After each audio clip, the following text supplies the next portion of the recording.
The U.S. Retribution dropped out of hyperspace at the edge of the Kepler 442 system. Captain Dae-ho Kim immediately saw why the distress signal had sounded so desperate.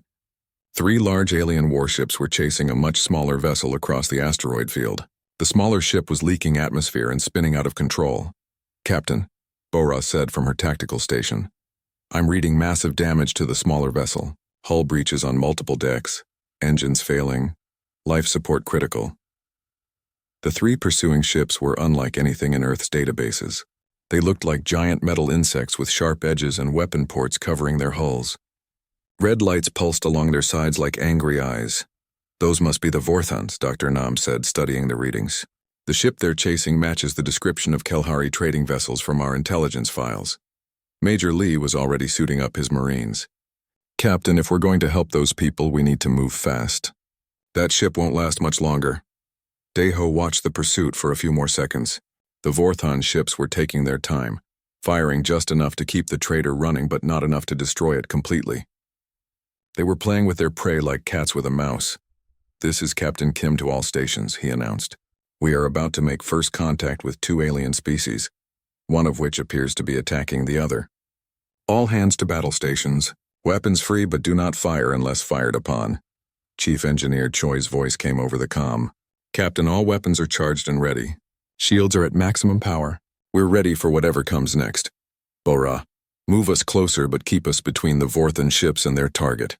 Let's see how they react to company." The Retribution moved forward, its massive bulk dwarfing even the large Vorthon warships.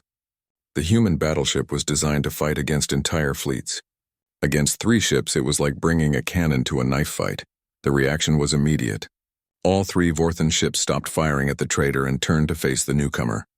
The damaged Kelhari vessel used the distraction to put more distance between itself and its hunters.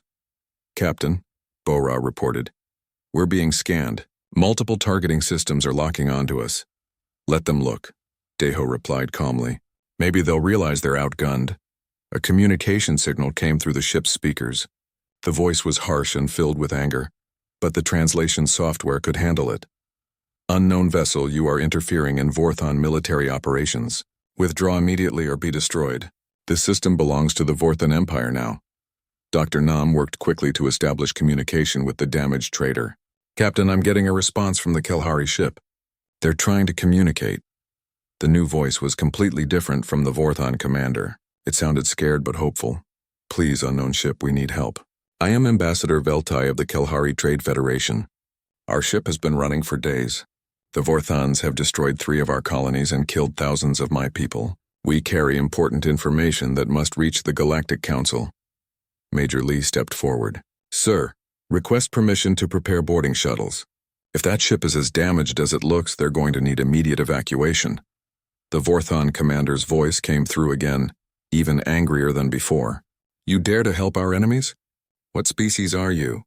Identify yourself immediately." Dae-ho looked around his bridge. His crew was ready for battle. Every weapon system was online. The ship's shields could probably handle everything the 3 Vorthon ships could throw at them. But starting a fight here might mean starting a war between Earth and the Vorthon Empire. On the other hand, letting innocent beings die was not something Captain Dae-ho Kim could live with. "This is Captain Kim of the United Earth Ship Retribution," he said into the communication system.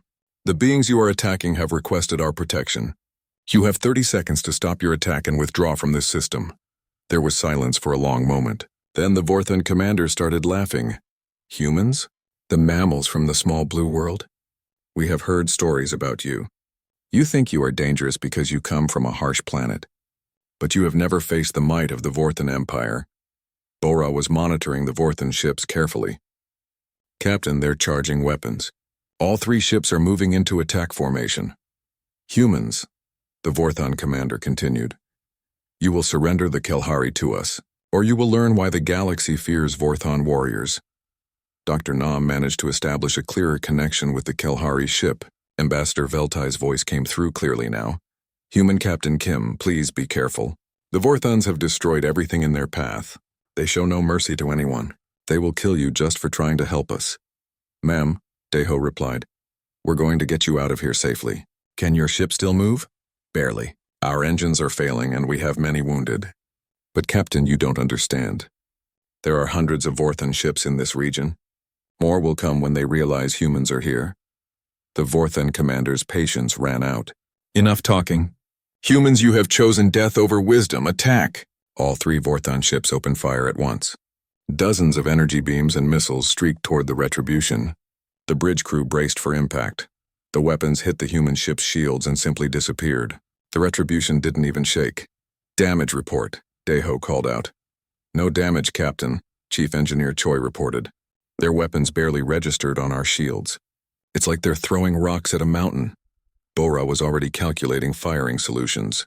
Sir, I have targeting locks on all 3 ships. Their shield frequencies are completely different from ours. I don't think they can stop our weapons. The Vorthan commander sounded confused and angry. Impossible. Our weapons are the most powerful in the galaxy.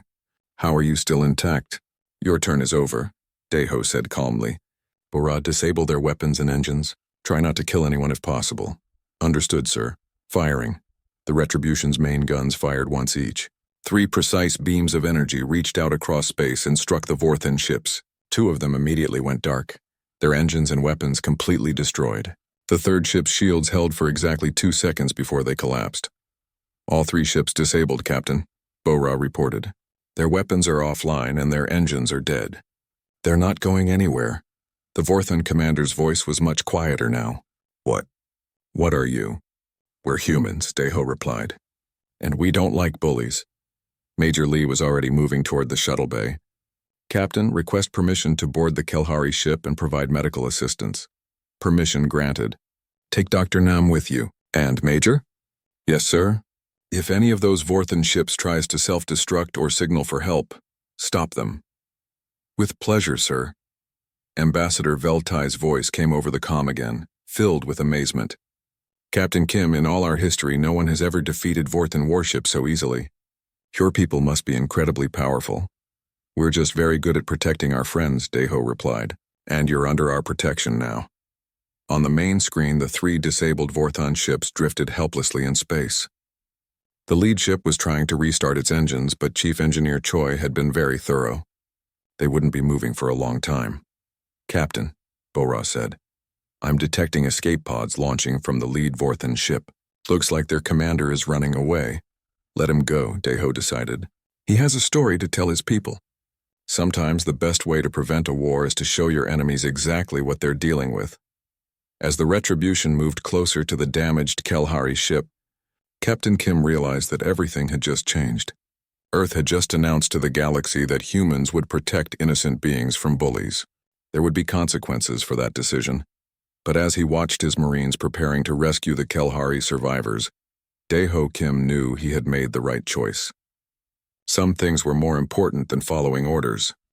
3 days had passed since the rescue of the Kelhari ship. The UES Retribution now had 37 alien guests living in its guest quarters. Captain Deho Kim stood in the medical bay, watching Dr. Hee Jin Nam treat the last of the wounded Kelhari. The aliens looked like tall, thin humans with blue-gray skin and large, dark eyes. They moved gracefully and spoke in soft, musical voices. Everything about them seemed peaceful and gentle.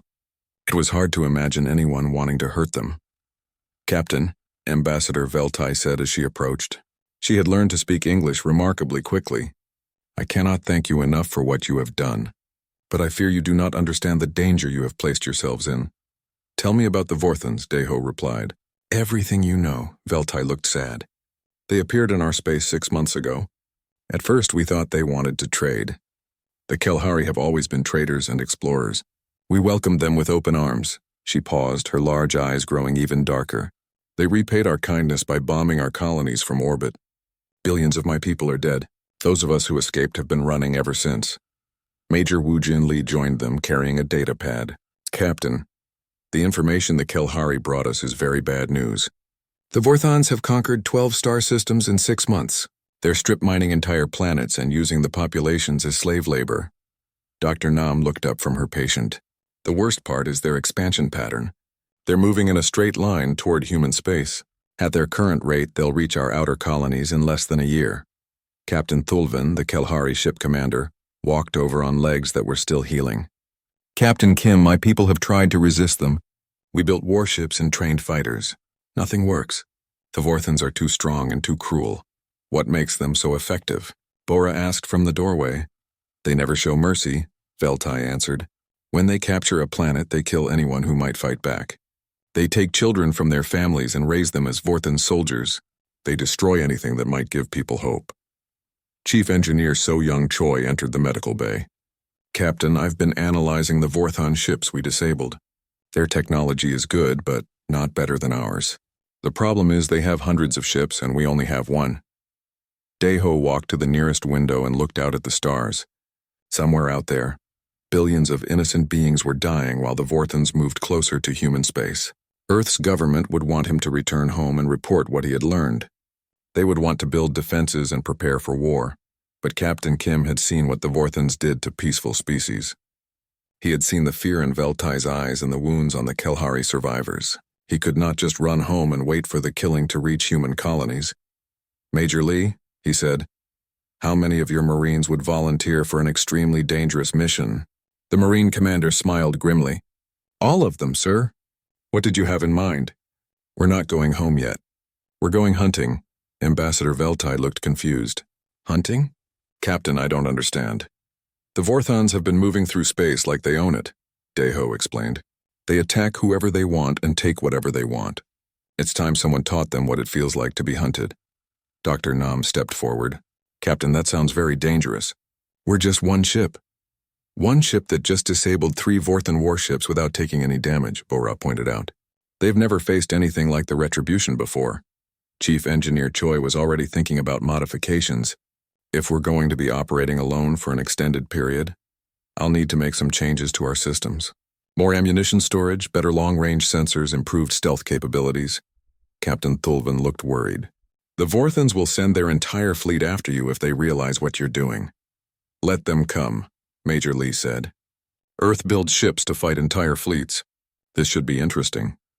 Daeho turned to face the Kelhari. We need to know everything you can tell us about Vorthon operations. Supply routes, communication patterns, base locations, everything. Veltai and Thulvan looked at each other. The ambassador spoke first.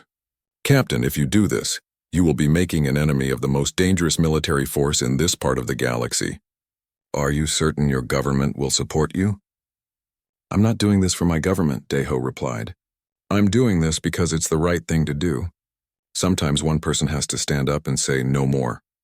Over the next several hours, the Kelhari shared everything they knew about Vorthon military operations. Their trade networks had given them detailed knowledge of shipping routes and supply lines throughout the region. They had maps of every Vorthon base and outpost. Chief Engineer Choi worked with her team to modify the retribution systems. They installed additional missile tubes and expanded the ammunition storage. The ship's stealth systems were upgraded to make it nearly invisible to Vorthon sensors. Major Lee began training selected Kelhari volunteers in basic combat techniques. To everyone's surprise, the peaceful aliens learned quickly. They had spent months running and hiding from the Vorthans. Now they wanted to fight back. Dr. Nam studied captured Vorthon equipment and biological samples. She discovered that the warrior species had enhanced their bodies with technology that made them faster and stronger, but also gave them several weaknesses that could be exploited. Bora developed new tactical plans specifically designed to counter Vorthon formations. Instead of fighting large battles, they would strike fast and disappear. Hit supply convoys, destroy isolated outposts, rescue prisoners when possible. The key is to make them think the Kelhari resistance is getting stronger, she explained to the senior staff. We want them to waste resources hunting ghosts while we gather intelligence about their main fleet. On the 4th day, Captain Kim gathered his crew and the Kelhari survivors in the main briefing room. Ladies and gentlemen, he began, we are about to undertake a mission that Earth Command would probably consider insane. We are going to wage a guerrilla war against the Vorthon Empire using a single battleship. The room was completely quiet. Anyone who wants to can transfer to the Kelhari ship and return to human space, he continued. This is dangerous and it's not an official Earth mission. But if we succeed, we might save billions of lives and show the galaxy that there are still people willing to stand up to bullies. Not a single person stood up to leave. Major Lee spoke for the crew. Sir, we're with you. All the way. Ambassador Veltai stepped forward. Captain Kim, my people have been running and hiding for 6 months. If you're willing to fight for us, then we're willing to fight beside you. Then it's decided, Deho said. Chief Choi, how long until the modifications are complete? 6 hours, sir. Bora, I want targets. Start with their most isolated supply convoys. Already have a list prepared, Captain. Major Lee, prep your teams. We're going to show the Vorthans what happens when Earth gets angry. As the meeting ended and everyone returned to their duties, Captain Kim looked out at the stars again. Somewhere out there, Warlord Grexamar was probably reporting to his superiors that humans were stronger than expected. Soon, the Vorthans would be hunting the ship that had humiliated them. Dae-ho Kim smiled. Let them come. It was time the Predators learned what it felt like to be prey. 2 weeks had passed since the UES Retribution began its war against the Vorthans. Captain Dae-ho Kim stood on the bridge, studying the tactical display that showed their latest target. His ship had destroyed 6 supply convoys, 3 communication outposts, and a small military base. The Vorthans were getting angry. Captain, Bora reported from her station. Long-range sensors are detecting a large fleet moving toward this sector, at least 20 ships, including 3 heavy cruisers. They're finally taking us seriously, Major Lee said with satisfaction. His Marines had just returned from raiding a Vorthan supply depot. They had rescued 40 Kelhari prisoners and gathered valuable intelligence. Dr. Nam looked up from her research station. The prisoners we rescued confirmed what we suspected. Warlord Grexamar has been given orders to hunt us down at any cost. The Vorthan High Command is furious that someone has been attacking their operations. Ambassador Veltai approached the captain. Over the past 2 weeks, she had changed dramatically. The frightened refugee had become a determined fighter, working closely with the human crew to plan attacks on her people's enemies. Captain Kim, she said, my contacts in the resistance network are reporting that the Vorthans have been pulling ships from other sectors to hunt you. This might be our chance to strike at something important. Chief Engineer Choi walked onto the bridge, wiping grease from her hands.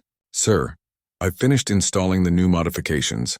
We now have enough firepower to take on a fleet, and our stealth systems can hide us from anything the Vorthans have. What about the sonic weapon Dr. Nam developed? Dae-ho asked. Installed and ready, Dr. Nam replied. The frequency disrupts Vorthan neural implants and makes their enhanced reflexes work against them. It should give us a significant advantage in close combat. Bora pulled up a new tactical display. Captain, I've been tracking Vorthan fleet movements. There's something big happening in the Rigel system. Multiple fleets are converging there, including Grexmar's flagship. What's in the Rigel system? Major Lee asked. Veltai's expression grew excited and worried at the same time. It's a major Kelhari colony world. 2 billion of my people lived there before the Vorthans arrived. If they're gathering fleets there, they must be planning something terrible. Captain Thulvan, who had been learning to use human tactical systems, spoke up. The Vorthans have been using Rigel as a major base of operations. If we could strike there and do serious damage, it would send a message to every Vorthan in the galaxy, Dae-ho finished. But it would also be the most dangerous thing we've attempted. The bridge was quiet as everyone considered the implications. Attacking a major Vorthan base would mean facing multiple fleets and thousands of enemy fighters. Even the mighty Retribution would be outnumbered by hundreds to 1. Sir, Bora said carefully, the tactical analysis shows that this would be essentially a suicide mission. The odds of survival are less than 5%. Unless, Chief Engineer Choi added, we don't fight their entire fleet at once. Everyone turned to look at her. Explain. The Vorthans expect us to attack like they do, with overwhelming force and direct confrontation. But we're humans. We're smarter than that. She pulled up engineering schematics on the main screen. What if we don't try to destroy their fleet? What if we go after their ability to coordinate and communicate? Dr. Nam understood immediately. You want to blind them and make them deaf? Exactly. Hit their command centers, communication arrays, and sensor networks first. Make it impossible for them to work together effectively. Major Lee was already thinking about ground operations. If we can create enough confusion, small teams could infiltrate their bases and rescue prisoners. Maybe even capture some high-ranking officers. Veltai looked hopeful for the first time in days. There are underground resistance cells on Rigel. If they knew you were coming, they could help from inside. Captain Kim studied the tactical displays for several minutes. The plan was dangerous, but it might work. More importantly, it was the kind of unconventional thinking that had made humans successful in every war they had fought. Bora, I want detailed attack plans for every major installation in the Rigel system. Focus on command and control targets first. Yes, sir. Chief Choi, prepare the ship for extended combat operations. I want every system running at peak efficiency. Already on it, Captain. Major Lee, select your best people for ground operations. We're going to need small teams that can move fast and hit hard. I have just the people in mind. Dr. Nam, work with Veltai to establish contact with the Kelhari resistance. We'll need local support. Understood. 3 days later, the Retribution arrived at the edge of the Rigel system. The tactical display showed exactly what they had expected: a massive Vorthan fleet surrounding the planet. Dozens of warships, hundreds of fighters, and multiple orbital platforms bristling with weapons. Captain, Bora whispered, sensors show over 60 major warships, including Grexmar's flagship. This is the largest Vorthan fleet ever assembled. Perfect, Deho replied calmly. The bigger they are, the harder it is for them to coordinate. Execute the plan. The Retribution stealth systems engaged, making the ship nearly invisible. It moved silently through the asteroid field surrounding the system, getting closer to its first target, a massive communication array that coordinated the entire fleet. First target in range, Bora reported. Fire. A single precise shot from the Retribution's main gun completely destroyed the communication array. Instantly, the coordinated Vorthan fleet began to fragment as ships lost contact with each other. The human ship moved to its next target, a sensor platform that monitored the entire system. Another precise shot, another critical Vorthan capability destroyed. Third target locked, Bora said. But as they moved toward the command center on the planet's largest moon, something went wrong. A Vorthan patrol ship running silent and using passive sensors only detected the Retribution's movement. Captain, Bora called out. We've been spotted. The entire fleet is turning toward us. On the main screen, dozens of Vorthan warships began converging on their position. Fighters launched from every ship, filling space with deadly enemies. All stop, Deho ordered. Drop stealth. All weapons to full power. Chief Engineer Choi's voice came over the comm. Sir, we're about to be outnumbered 60-1. Are you sure about this? Captain Kim looked at his crew, humans and Kelhari working together, ready to fight impossible odds to protect innocent people.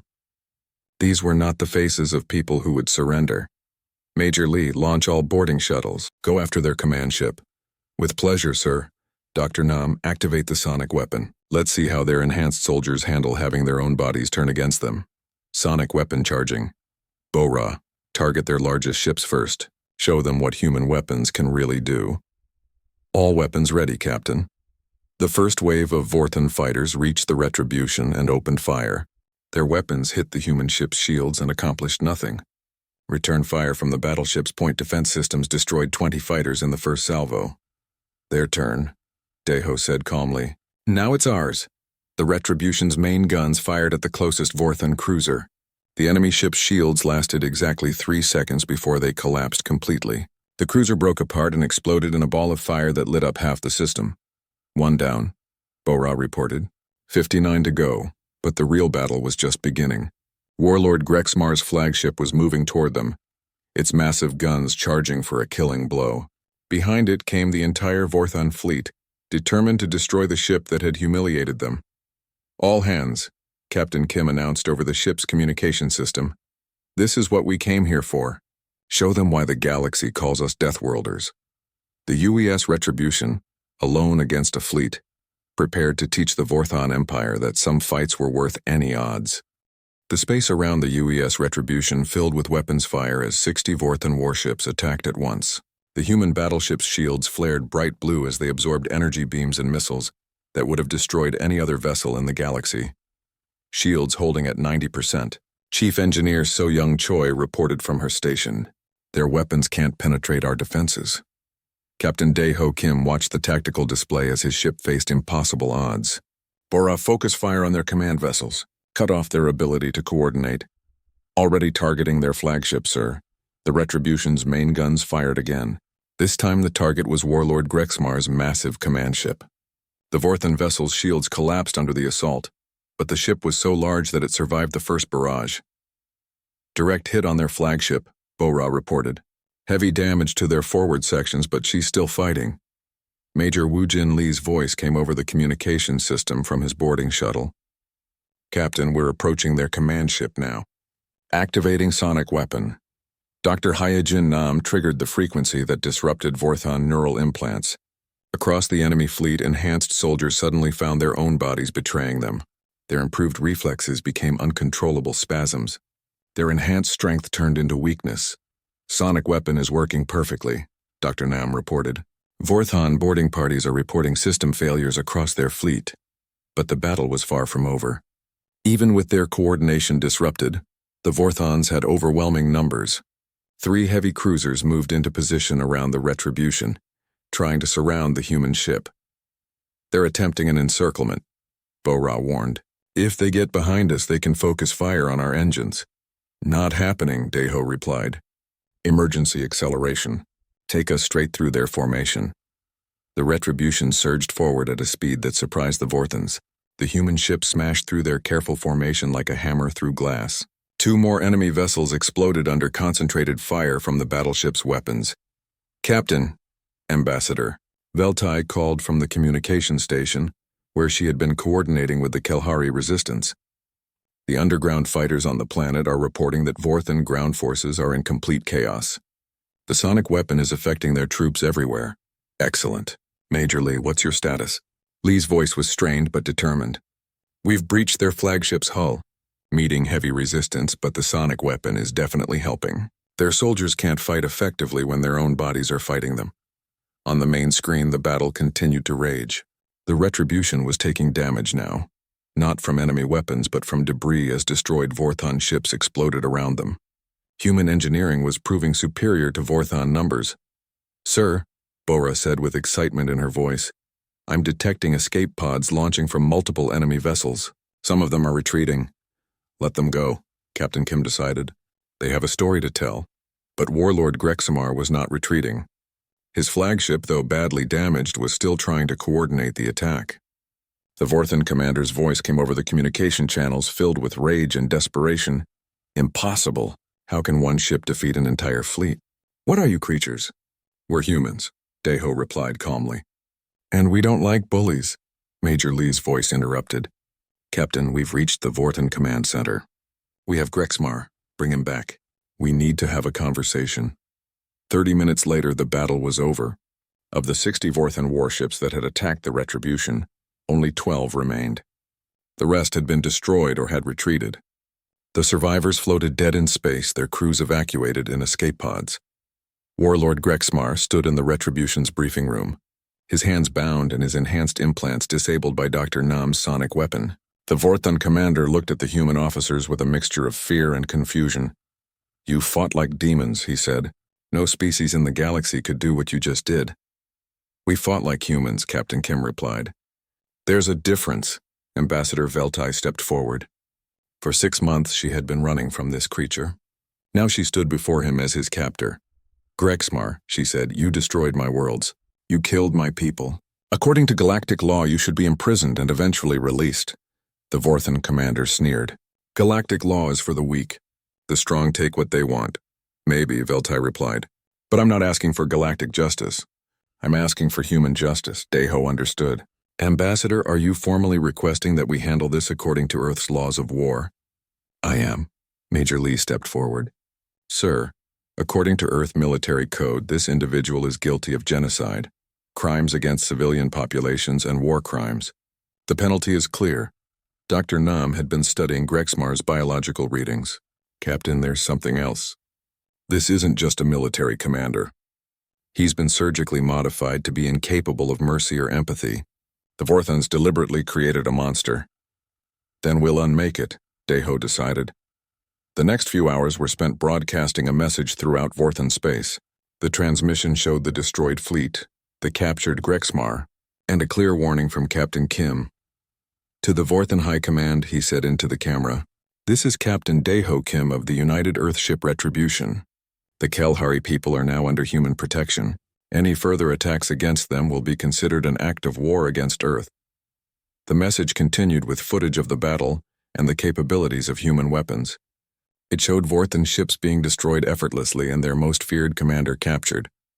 We don't want war with your empire, the message concluded. But we will not allow innocent beings to be slaughtered. Choose wisely. Chief Engineer Choi had been monitoring Vorthon communication networks. Captain, their high command is in emergency session. Intelligence suggests they're recalling fleets from other sectors. Good. Maybe they're smarter than Grexmar. Bo-Ra was coordinating with newly arrived ships. Sir, we're receiving a transmission from Earth Fleet Command. Admiral Park is requesting immediate communication. The Admiral's face appeared on the main screen. She looked stern but not angry. Captain Kim, you've started quite a situation here. The Vorthon Empire has requested negotiations through diplomatic channels. They want to discuss mutual non-interference agreements. In other words, they're scared, Major Lee observed. Very scared, Admiral Park agreed. Captain, Earth is forming the Terran Protection Fleet. Your actions here have shown the galaxy that humans will protect innocent species from aggressors. Congratulations, you're being promoted to Admiral and given command of the new fleet. Captain Thulvan, who had been learning human tactics, spoke up. What about the Kelhari world still under Vorthon occupation? Admiral Park smiled.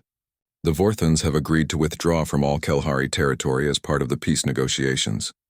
It seems they'd rather negotiate than face more human battleships. Ambassador Veltai looked amazed. In 6 months, we lost everything. In 6 weeks, you got it all back. We just showed them the cost of being bullies, Deho replied. Dr. Nam had finished her analysis of the battle. Captain, I've been studying the psychological impact of our actions. Word is spreading throughout the galaxy about humans who protect innocent species. Other peaceful races are requesting our protection. Then we'll protect them, the newly promoted Admiral Kim decided. 6 months later, Admiral Deho Kim stood on the bridge of his flagship as the Terran Protection Fleet conducted exercises near the edge of human space. 12 battleships and their escort vessels practiced the tactics that had made humanity feared throughout the galaxy. Ambassador Veltai, now serving as the Kelhari representative to the Terran Protection Council, joined him at the observation deck. Admiral, she said, my people have a question they've wanted to ask since you first answered our distress call. What's that? Why did you help us? You could have ignored our signal and avoided all of this danger. Kim looked out at the stars where other species now lived safely under human protection. The Vorthons had learned their lesson. Other aggressive empires were reconsidering their expansion plans. Peace was spreading through this part of the galaxy. Because, he said, that's what humans do. When someone calls for help, we answer. When someone threatens innocence, we stop them. That's not just who we are, it's who we choose to be. In the distance, a new distress signal was being detected. Another species in trouble, another call for help. Admiral Kim smiled. All ships, this is Admiral Kim. We have a new mission. Set course for the source of that signal. The Terran Protection Fleet moved toward the stars, ready to show the galaxy once again that mercy was a human concept. But so was justice. The bridge of the UES Retribution was quiet except for the soft hum of computers and the steady breathing of its crew. Captain Deho Kim sat in his command chair, watching the stars through the main screen. His ship was the biggest and most dangerous battleship that Earth had ever built. It was twice the size of anything the aliens had seen before. Deho had fought in 3 wars already. His face showed the scars of battle and his eyes were always watching for danger. The crew trusted him because he had kept them alive through fights that should have killed them all. Today felt different, though. The space around them was too quiet. Captain, said Lieutenant Commander Bo-Ra Park from her station. She was the ship's tactical officer and one of the smartest people Deho had ever met. I'm getting something strange on the long-range sensors. Deho turned his chair to face her. What kind of strange? Bo-Ra's fingers moved quickly across her screen. It's a signal, but not from any human ship. The frequency is all wrong. It's coming from the outer rim, about 6 hours away at full speed. The captain stood up and walked over to her station. The rest of the bridge crew stopped their work to listen. Major Woojin Lee, the head of the ship's Marines, looked up from cleaning his rifle. Chief Engineer So-Young Choi turned away from her power readings. Dr. Hye Jin Nam, the ship's doctor, paused her medical reports. Can you decode it? Deho asked. Bo-Ra worked for several minutes, her face getting more serious with each passing second. Sir, this is a distress signal. Someone is asking for help, but the language, it's not human. The bridge went completely silent. First contact with aliens had happened 20 years ago, but it had not gone well. Most alien species they met either wanted to fight or wanted to trade. Very few ever asked humans for help. "Play it," Deho ordered.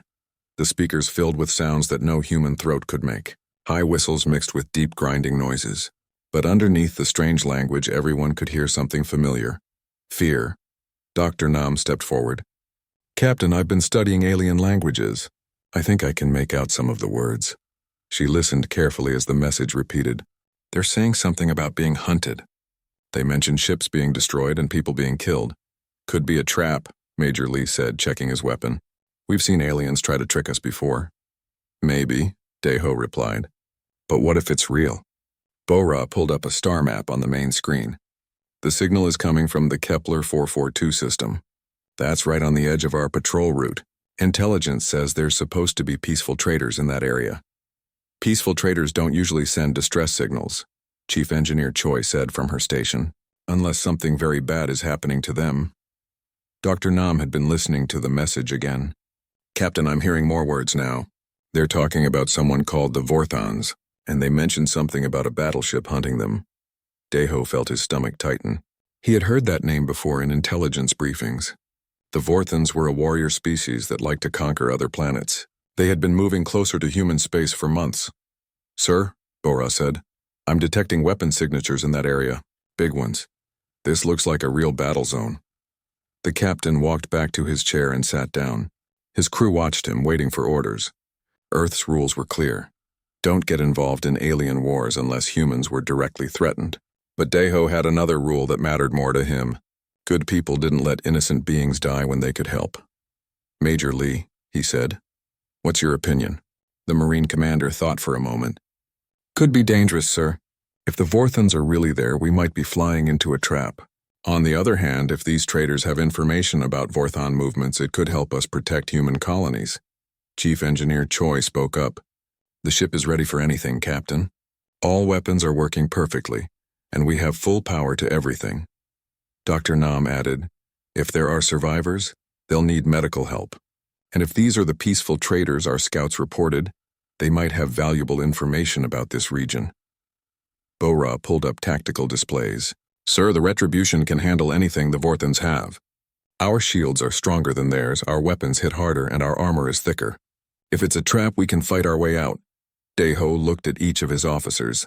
These people had followed him through impossible battles. They trusted his judgment, and he trusted theirs. The distress signal kept playing in the background, filled with desperation and fear. "The signal is getting weaker," Bora reported. "Whatever's happening out there, it's happening fast." The captain made his decision. It was the kind of decision that could start wars or save lives. It was the kind of decision that Earth's commanders were trained to avoid. But Deho Kim had not become captain of the most powerful ship in the fleet by following safe choices. "All hands, this is the captain," he announced over the ship's communication system. "We have detected a distress signal from unknown aliens who appear to be under attack. We are changing course to investigate and provide assistance if needed. All departments prepare for possible combat." This is not a drill. The bridge came alive with activity. Bora started calculating jump coordinates. Chief Engineer Choi began charging the ship's massive weapon systems.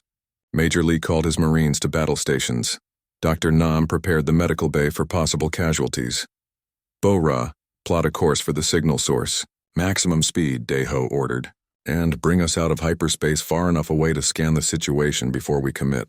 "Yes, sir." "Course laid in. Chief Choi, I want all weapons ready and shields at maximum power the moment we drop out of hyperspace." "Understood, Captain. All systems will be ready." "Major Lee, prep your Marines for possible boarding action or rescue operations." "Already on it, sir." "Dr. Nam, get ready for alien casualties. We don't know what we're going to find out there." "Medical bay will be ready, Captain." Deho looked at the stars one more time before they jumped to hyperspace. Somewhere out there, beings were dying while calling for help. The smart military choice was to let them die and report back to Earth. The human choice was different. "Jump," he commanded. The stars stretched into lines of light as the UES. Retribution leaped through space toward a battle that would change everything. Captain Deho Kim and his crew were about to learn that sometimes answering a call for help meant becoming the most dangerous thing in the galaxy.